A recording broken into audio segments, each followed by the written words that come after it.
এনেছি পৃথিবীর সব থেকে ছোট্ট ঘুঘু। আসসালামু আলাইকুম, বাসবনে আপনাদের সবাইকে স্বাগত। আমার হাতে যে পাখি দেখতে পাচ্ছেন, এটা হচ্ছে পৃথিবীর সব থেকে ছোট্ট ঘুঘু বলেন। এটার নাম হচ্ছে চাইনিজ ডায়মন্ড ডাব। আমার কাছে এটা আছে, এটা হচ্ছে ক্লাসিক একটা পেয়ার। তো মাশাল্লাহ, দেখতে অনেক সুন্দর।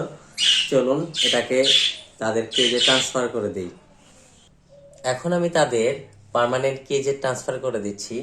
বাই দ্য ওয়ে, এটা হচ্ছে মিঠুর খাঁচা, মিঠুর জন্য নিয়ে আসা। এটার ভিতরে পার্টিশন দিয়ে আলাদা করে দিয়েছি অল্প কিছু দিনের জন্য। আরেকটা খাঁচা আসবে, তারপরে আবার সেটাতে ইনশাল্লাহ ট্রান্সফার হবে মিঠু। তো চলুন বিসমিল্লাহ করে এদেরকে নতুন কেজে ট্রান্সফার করে দিই।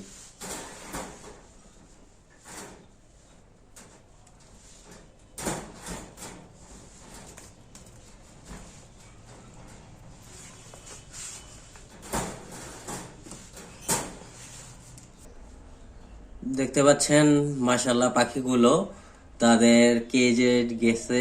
অনেক কাল থেকে বন্দি অবস্থায় ছিল, ছোট্ট একটা কেজের ভিতরে ছিল। আজকে বিশাল একটা কেজ পেয়েছে। এখন মাশাল্লাহ অনেক সুন্দর লাগছে, আর ওরা অনেক সুন্দরভাবে এর ভিতরে সার্ভাইভ করতে পারবে। তো বন্ধুরা, কেমন লাগলো আজকের ভিডিও অবশ্যই কমেন্ট করে জানাবেন। ভালো লাগলে অবশ্যই ভিডিওটা শেয়ার করে দিবেন। আর আমার পাখির আপডেট এবং ব্রিডিং প্রোগ্রেসগুলো জানতে অবশ্যই আমার চ্যানেল এবং পেজটা সাবস্ক্রাইব এবং ফলো দিয়ে পাশে থাকবেন। আজকের জন্য এই পর্যন্তই।